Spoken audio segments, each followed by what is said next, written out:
All right, so welcome to the 16th episode of the Kentucky Elk Hunter webinar series. So the topic today is citizen science.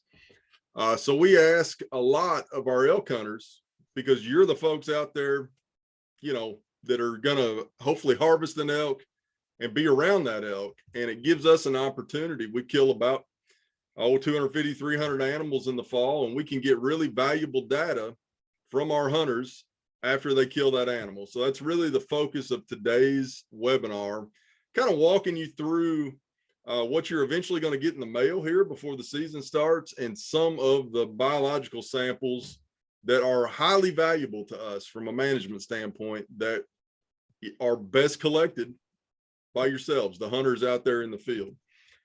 So we've got a guest with us today, Dr. Christine Casey. I'll let her introduce herself here in just a minute. She's our wildlife veterinarian here at Kentucky Fish and Wildlife. But first, I want to get into a few housekeeping notes. So we all know we had a big flood in East Kentucky. I sent an email out a couple of weeks ago addressing some concerns we had about the flood, and just want to reiterate the fact that elk season is going to proceed as normal. So it's one of those things. This was probably one of the most, profound disasters I've been involved in. And me, Joe, and Chrissy were all in the West Kentucky tornado, and I didn't think that could be topped. And I'm afraid to say that, what we saw there in East Kentucky was just as bad, if not worse, just on a kind of a different scale. We have been going about our business, doing our August elk counts. A lot of unit 2 and 3, there's going to be some washouts on the mine roads, but otherwise those places are accessible. Same goes for unit 6 and 7. Portions of them were heavily impacted. Units 4 and 5 took the brunt of the issue. Most of the main roads are back open. Most of the paved roads are back open. I really can't give any guarantees as to your ability to access, roads once you get off the pavement. It's just not something that we've been able to prioritize the last couple of weeks with a number of other things we've got going on. If you've got questions, call us. We can give you a pretty good idea of where you can get to. But again, most of those paved roads are going to be just fine right now. We had the local folks out there were heavily impacted. We had a number of our hunters that were impacted. Also had a number of our guides and outfitters were impacted. One of the best things I can suggest is just cut folks a little slack out there. This is not something that, elk hunting is probably something that's very far from their minds. If they've lost their house, if they've lost a loved one, folks in East Kentucky are the best folks you're going to find anywhere on earth, I'm convinced. And they are slowly patching things back up, but just be mindful of that. We also know that a lot of the camping areas, state parks, hotels have been booked up by FEMA to house folks. That's incredibly important. I mean, if you lost your house, you got to have a roof over your head till you can get some permanent accommodation. So just be mindful with that. I'm not really tied into exactly where you might find a motel. I mean, places out of kind of that Jackson and Hazard and Whitesburg, places outside of kind of that area, you probably can find one. It'll just be a matter of calling. Check your reservations, be prepared to camp. So call us if you got questions, if you got issues. If you find a place that's just completely washed out, let us know. Shoot us an email, let us know. We can pass that along to our hunters. So we appreciate everybody's patience. I know I'm personally behind on phone calls. If you've not heard from me, give me a call back. I'm in the office more than I have been the last couple of weeks, and we'll try to get to you. At one point, I had about 120 calls backed up. So not saying that is an excuse, but it just, with the other stuff we've had going on, and I've just gotten behind trying to keep up with emails. So also on our webinar, so the last 2 episodes, 14 and 15, were episodes that we shot last year. They're really good episodes. We'd never planned on re-shooting them for 2022. So that's Packing Out with Bill Carmen, who's an elk guide, and then a episode about staying legal in the elk woods. I suggest if you have not watched that, Go back and watch it. So Joe is with 3 of our officers that work the elk zone, and they basically talk about the common mistakes that are made. You know, just little things, not having a hang tag, not having the right permit, not knowing where the boundary is of the public land, little stuff like that. That's a good refresher here right before elk season. Be sure to watch that one. So again, today's episode, Citizen Science. We've got Dr. Chrissy Casey, our state wildlife veterinarian, on here. I'm going to give her a moment to introduce herself. We're stoked that she's on here. Joe and I know a lot about elk, but she knows everything there is about elk disease and works with us very closely to take care, manage our herd. So Chrissy, I'll let you take off there. Cool. Thanks for having me on today, guys. I really appreciate it. So I've been with the agency since 2019 as the state wildlife veterinarian. I originally started out my educational career with a bachelor's in wildlife biology, and then I went on to pursue my doctorate of veterinary medicine. I received that from the University of Georgia, along with some additional advanced degrees. So I have a master's in veterinary biomedical sciences, which is focused on wildlife diseases. And then I also got a master's in public health, which was an emphasis on infectious disease epidemiology. Basically, my primary duties include developing and managing wildlife disease surveillance programs within the state, and then coordinating with like state and federal partners to monitor and mitigate disease risk. I make wildlife health policy recommendations and then kind of communicating these complex wildlife health issues to the public. So that's why I'm here today. My research interests are really about investigating disease kind of at that human domestic animal wildlife interface, along with kind of studying and characterizing dynamic relationships between the host environment and the pathogen, and kind of contribute to the development of disease. So that's my spiel. Yeah, and we got a lot of I mean, wildlife has a lot of complex stuff, and I don't know how to, you know, when you say veterinarian, you think about somebody taking care of your puppy at the vet clinic or a cow or a horse. You don't work a lot with I don't.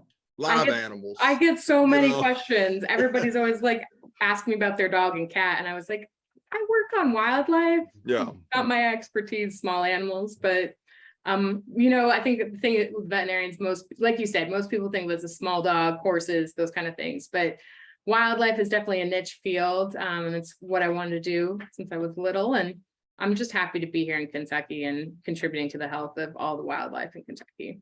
absolutely. I mean, in today's world, there's all kinds of new stuff popping up. You know, CWD is not new, but was unheard of 50 years ago, you know.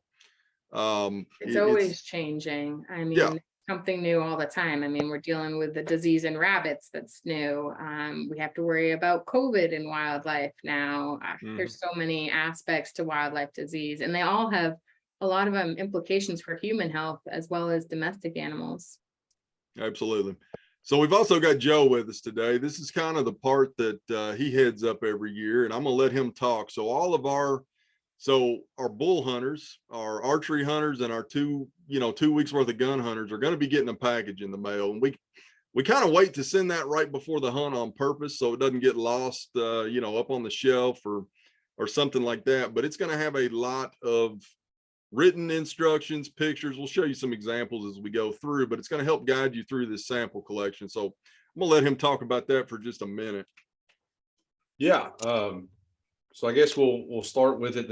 Like you said, we do wait to send these out every year when we get a lot of questions about it, but I have found that it saves most of our hunters' wives a lot of headache if I send it to them about 2 weeks before their season, so their wives can't lose it. But it's really a bunch of good information, like John said, just to help us collect a lot of the samples that we need on a general basis for a variety of things. I guess if you just want to, we'll just start kind of going through what they are. Do you want to pull up the tooth one and we'll talk about it first, kind of why we do that one? Yeah, I can do it. But we started in 2015, what we call a tooth mail-in program. Essentially what we do, we ask our hunters to let us know the age of their harvested animal. So we've got pictures here, like you've got calves or yearlings you can denote on a simple data sheet if it's one of those animals, but if it's not, you're looking at these, you know, if they got 8 large teeth on the front bottom, you know, that's an adult. We want you to pull one of these and submit it to us. And then we'll actually go through, send them to a lab, and they can count the rings on the teeth, kind of like a tree ring. It's the cementa annuli aging.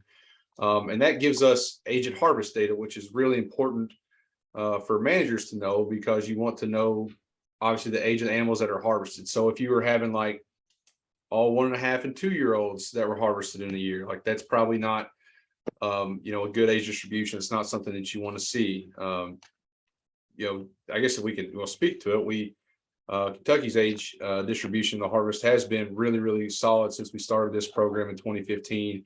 We're getting animals every year, from obviously calves, yearlings, to 18, 19, 20-year-old cows. I believe our average age at harvest right now for bulls is 4.5 to 5.5, and cows is about that 5.5 range. So it's actually really good for us, and it's great information that we're getting from you guys. And as an added benefit to the hunters, if you submit a tooth to us, we will send you a postcard the following year. So in 2023, that will have your animal's age, which a lot of our hunters tend to enjoy. Anything else you want to cover on teeth that I'm? Yeah, just so what you're looking at here, you'll get that in your packet. This exact letter kind of walks you through the steps. The only thing I want to point out is just make sure we've got to have the root attached to the tooth. So if it breaks off, just go to the opposite side. And they're pretty easy to pull. You know, grab you a knife, maybe try not to use a pair of pliers, cut it all the way out if you can. And then we'll also have a little coin envelope, little manila coin envelope, and a prepaid envelope. You just throw that in the mail. Tooth goes through the mail, comes back to my office, and we send it in. That's a good point. While we're discussing this, you know, we have all these instructions and we've written them out, and we think it makes sense to us. If you have questions, let us know. But common mishaps that we get every year. People will put the teeth in Ziploc bags, which do not work well. They will decay. People will submit entire jaw bones to us every year. Oftentimes that'll have like all of the muscle and tissue still on the side of the jaw. That doesn't really work very well. Or they'll send us molars, ivories, things like that. So just pay attention to the pictures. We're looking for those bottom teeth, those bottom incisors, and that's exactly what we're wanting. Yeah, and we're trying to keep the mailman happy. So yes, one single, you know, it doesn't have to be super clean, but it doesn't need 2 pounds of meat hanging off of it. The next thing that we want to talk about is if you'll pull it up, John, is our liver sampling. This is something that's relatively new. We began, Chrissy, maybe 2 years ago. Yeah. And I'd like you to speak on it, but it's really some groundbreaking type stuff, some kind of paving the way on what these various things mean for elk. Yeah, so we're interested in collecting livers from hunter harvested elk to try to give us some information about trace minerals and really establish a reference range for elk here in Kentucky. So we care about trace minerals, and trace minerals include things like copper and selenium, because we know they're important for reproductive physiology along with like the host immune system function. And we've seen, so what we know is really more from cattle, and since cattle are ruminants and so are cervids, they have some similar comparative biology. And in cattle, when we see trace mineral deficiencies, we know they can lead to kind of various disease conditions and potentially immunosuppression, which would predispose them to other diseases. So unfortunately, we know very little about elk in general, and then there's nothing specifically from elk that have been established here in the Eastern United States. So to go forward and start this process, the first step to understanding is really establishing a reference range. So to do that, we need hundreds of samples. And as Joe mentioned, we started this kind of project about 2 years ago, and we've been slowly getting more and more, which is awesome. So basically, the reason we want the hunter harvest ones is because those represent, generally speaking, a healthy animal. You know, for KDFWR, we respond to all of our sick elk calls and we're able to collect livers from those animals. But we don't have the other piece of the puzzle, which is the healthy animals. So we don't want to bias it by just collecting sick animals. So that's why we really need hunters. And this is where you can help, is by providing these livers and giving us a good sample size. So then the other thing I wanted to mention is this kind of the next step is like, so we want to establish our reference ranges. And then after that, we can start assessing things like immune status or disease status. So that way we can look at it in association with the trace minerals. So that involves, collecting blood and tissue samples in the future, and that will be used for some disease testing along with immune status testing. And then the only other thing I wanted to mention real briefly is that if there are gut piles from recently harvested animals, we would like to collect abomasums, basically to look at parasite burden. So generally speaking, an animal that is more parasitized, you might wonder if they have, like, they're immunosuppressed, that they're struggling to fight off parasites. And a good way to do that is to look at the abomasum and you basically count all the parasites that are in it and get a good idea of parasite burden. So that's something that would be extremely helpful if you guys have a recent gut pile that we can just go out and collect abos from. And I'll let Joe talk on that a little bit more, but those are the big things. Did I miss anything, Joe, in terms of? No, I think the liver stuff is a good overview of it. And really, I think to highlight, we can, like you mentioned, we get them on sick animals, but that doesn't really get us everything we need. And, we can do liver biopsies, but it's kind of an invasive thing. So this is ultimately the best way for us to get the data that we're looking to develop, these reference ranges. And yeah, there is a common theme moving forward. You can either contact one of us and we'll discuss how to do that a little bit later. But if you have a fresh animal, a fresh gut pile there, we can come out and do a lot of this stuff for you, depending on where you're located. But let us know, please. There's a lot of valuable information we can get from them. The abomasums, it's one of the, 4 chambers of its stomach that we'll go out and pick, where most of the parasites hang out.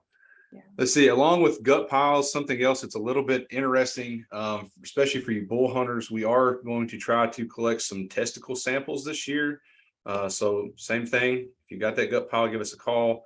But pretty much this one is in collaboration with another one of our sister agencies, the Pennsylvania Game and Fish Commission. They've got some really weird stuff going on with their elk population right now. And basically they're having calves born in a 5 to 6 month time period, which is really not ideal. You want, when you think of calving or fawning, you think of like the predator swamping theory. You want them to all be dropped in a relatively tight period, and they're not seeing that. So they think a lot of it's probably tied to sperm quality. They didn't have as many founder source populations when they were started, so they could have some genetic diversity issues. Kentucky, we have numerous states that contribute to our elk populations, and we've done some testing. We're doing really well genetically. So they want us to collect testicles from our harvested animals to act as kind of a control. So that'll be something definitely, if we can pick up from you bull hunters, will be very helpful, not just for us, but for Pennsylvania. And as an added bonus, we are working collaboratively with them. So we give them testicles. They're going to give us additional liver samples, which is even more beneficial. It helps us with those reference ranges, and their elk predominantly are not in areas with high strip mine activities. So it'll help add other pieces to that puzzle. Let's back up just a minute while you were talking about livers there and talk about how the hunter needs to get us the liver. That's one part we skipped over there. Sorry about that. Yeah, and Joe, you can go if I miss any details, but essentially I'm looking for like a good 2-3 inch chunk of liver.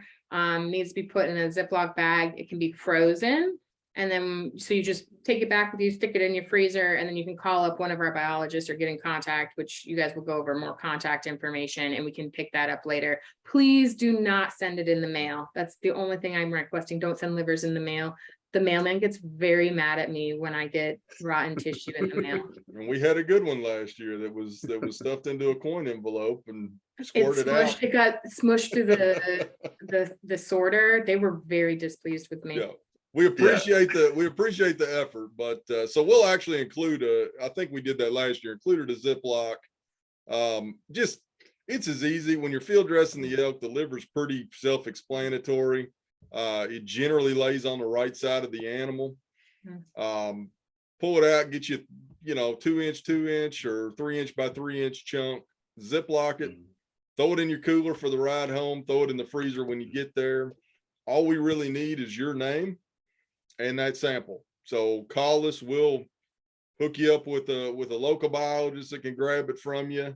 Or if you're coming up the interstate or something, I end up meeting a lot of people in here in Frankfurt that will drop them off to us. So that's simple. It's a great piece of data that we need. So just be thinking about that when you're doing your field dressing.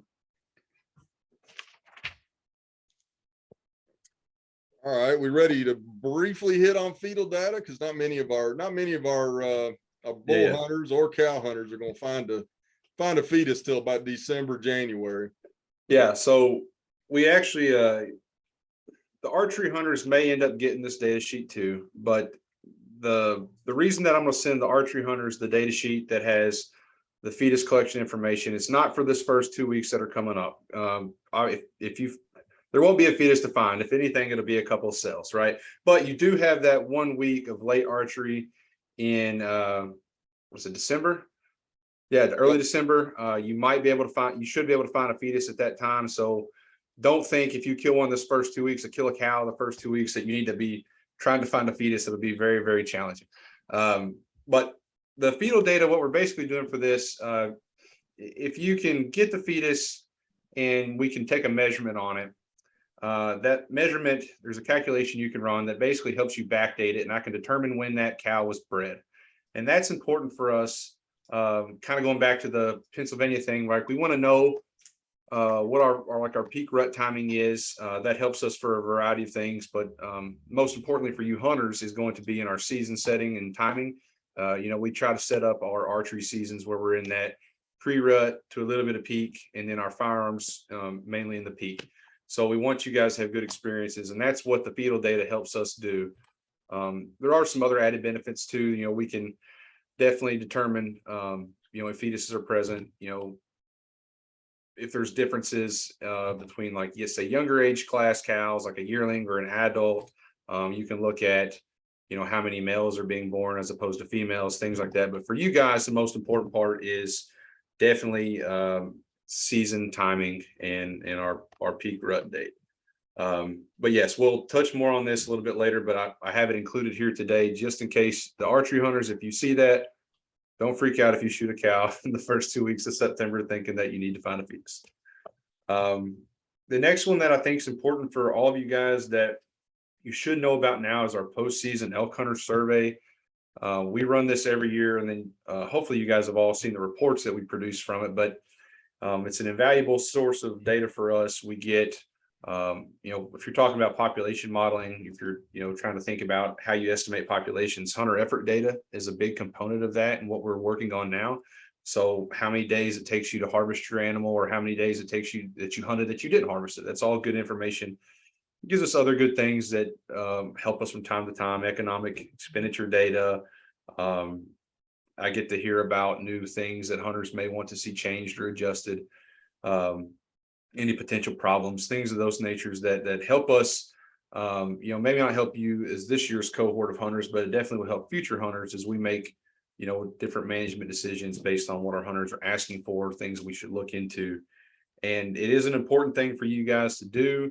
If you do not take the postseason survey, then you will be banned from applying for any KDFWR administered quota hunt the following year. So 2023, your dove hunts, pheasant hunts, duck hunts, deer hunts, things like that, you can't apply for. So please don't forget that. And you want to touch on it? Yeah, I was going to say, so all the bull and the either sex archery hunters, we'll send you a reminder email kind of, that second week of October. The best thing to do is when you're done hunting, just go ahead and get that done. Don't wait until, February or something. So we'll try to stay up with the reminders. I will play bad cop a little bit because people manage to forget about this every year. It is in regulation. Our commission passed it in regulation as a requirement. So there's not any bending we can do. If you forgot about it, you're going to be locked out of those quota hunts. Another thing, it's required even if you don't hunt. So if you're drawn, you gotta take it. Even if you don't buy a permit, even if you don't hunt, you've got to take it to be able to apply for those deer and waterfowl quota hunts, which a lot of people do. So just a reminder on that. We'll be very diligent on our email list about getting some reminders out to everybody. And the last thing that I want to touch, that I want Dr. Casey to touch the most, is CWD samples. So a lot of times we'll be out there, if you harvest an animal, try to collect samples. It's part of routine monitoring, but for elk, it's incredibly difficult to do. Many of our hunters, if it's a bull hunter, they are doing taxidermy work. They don't necessarily want us to remove the head or collect the samples. But even our cow hunters, they're hesitant to allow us to remove the heads. So unlike deer, it's a very, very challenging thing to get at. And I'd like Chrissy to discuss kind of the importance of why we need to make sure we're doing adequate CWD sampling, and then kind of how we'll go about trying to collect our samples this year. Yeah, I'll touch on chronic wasting disease. So, in regards to elk, like Joe mentioned, it's really hard to get those samples, but every single one of them is so important because we do harvest only a few elk, which means every single one is extremely important, statistically speaking, to get that tested. And the reason we do so much testing and surveillance and monitoring is because we need to know if it shows up. So an early detection is critical in terms of managing the disease. We don't have it here yet in Kentucky, and we want to keep it that way. And so the only way to know that is to continue testing. And if we do get a detection, then we're more able to respond quickly, control it, and really manage it. And it's all about protecting the elk herd.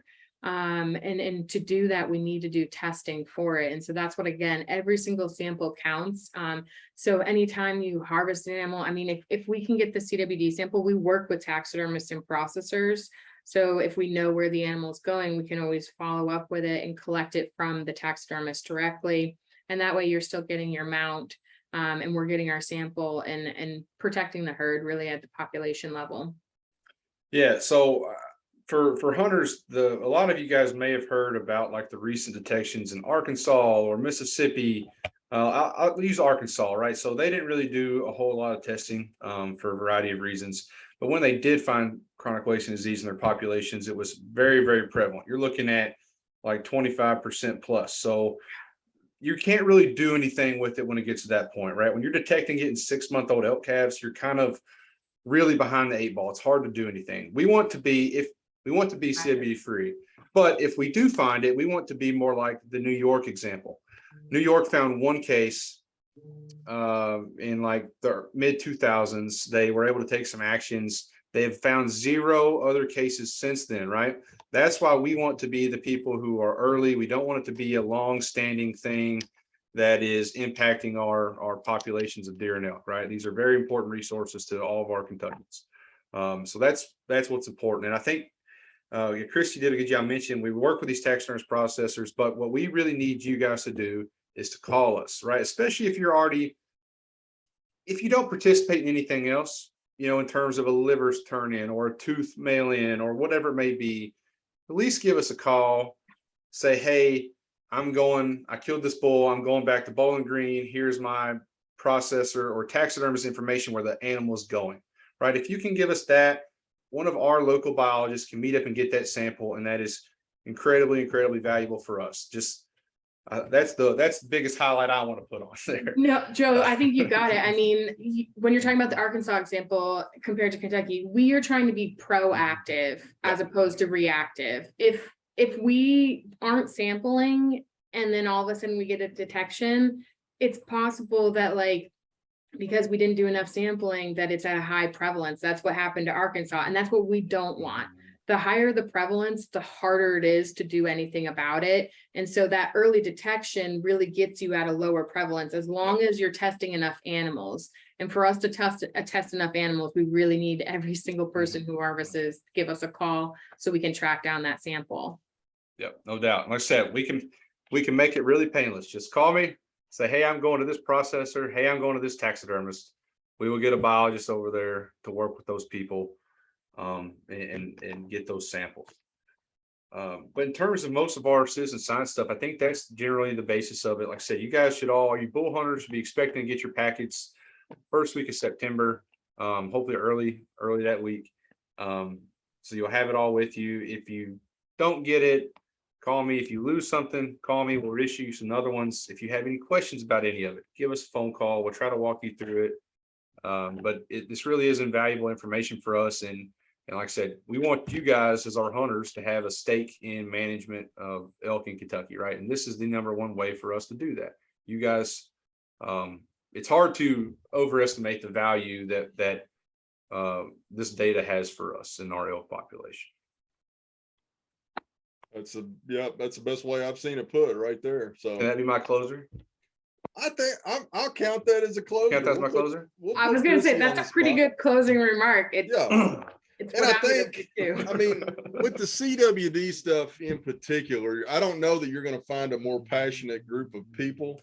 This is only a small number of the people that are part of the CWD surveillance every fall. This is it's a major thing for Kentucky Fish and Wildlife. And that's one of the reasons I had 100-something calls stacked up, is we are, the month of August is the preparation month for deer season starting.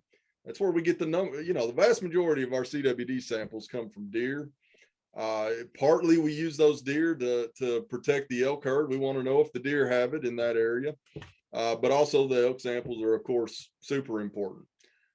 So, we're like, I'll say it, we're like full swing, ready to go for the fall. Like our staff out in the field has their tags, they're ready to start hitting it.